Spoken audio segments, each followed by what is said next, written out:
గోవర్ధన్ వాళ్ళ ఊర్లో అయితే బోనాల జాతర స్టార్ట్ అవుతుంది. ఇక బోనాల జాతర అయితే చాలా గ్రాండ్గా అక్కడ అయితే జరుగుతూ ఉంటుంది. ఇక అలంకరణలు అవన్నీ కూడా చాలా బాగా జరుగుతూ ఉంటాయి. ఇంతలో అక్కడ ఉన్న గోవర్ధన్ వాళ్ళ ఫ్యామిలీ అయితే ఆ బోనాల జాతర దగ్గరకు అయితే వస్తూ ఉంటారు.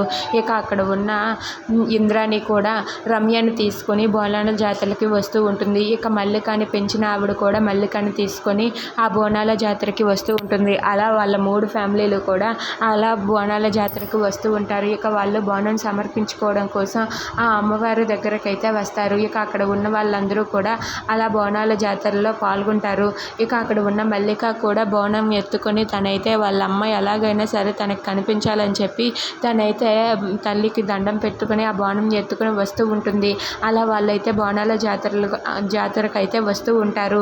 ఇంతలో గోవర్ధన్ వాళ్ళ ఫ్యామిలీని తీసుకొని వచ్చాక అక్కడ ఉన్న వైశాలి ఇలా అంటూ ఉంటుంది, అమ్మ నాన్న గుడిలోనికి వెళ్ళిపోయారు కదా, మనం ఇప్పుడు ఇంటికి వెళ్ళి మీ నాన్నని కాపాడుదాం పదా అంటూ బుజ్జితో అంటూ ఉంటుంది. అది వినగానే బుజ్జి అయితే అక్కడే ఆగిపోతాడు. ఇక బుజ్జి అలాగే ఆ వైశాలి వాళ్ళిద్దరూ కూడా అక్కడే ఆగిపోతారు. ఆగిపోవటంతో గోవర్ధన్ వాళ్ళైతే గుడి లోపలికి వెళ్ళిపోతారు.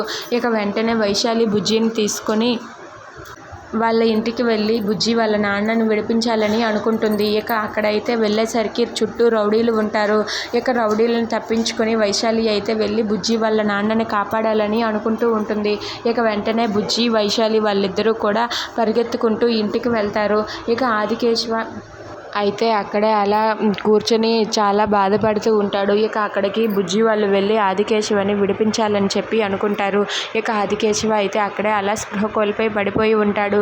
ఇంతలో అక్కడ జాతర జరుగుతూ ఉంటుంది. ఇక ఆ జాతరలో మల్లిక అలాగే రమ్య వాళ్ళిద్దరూ కూడా అలా ఎదురుపడుతూ ఉంటారు. ఇక ఎదురుపడినా సరే ఒకరినొకరు చూడకుండా వాళ్ళైతే అక్కడే అలా ఉండిపోతారు. ఇక మల్లిక ఆ జాతరలో వాళ్ళ అమ్మని కలుసుకోగలదా? If you like this video please like, share and subscribe friends. Thanks for watching.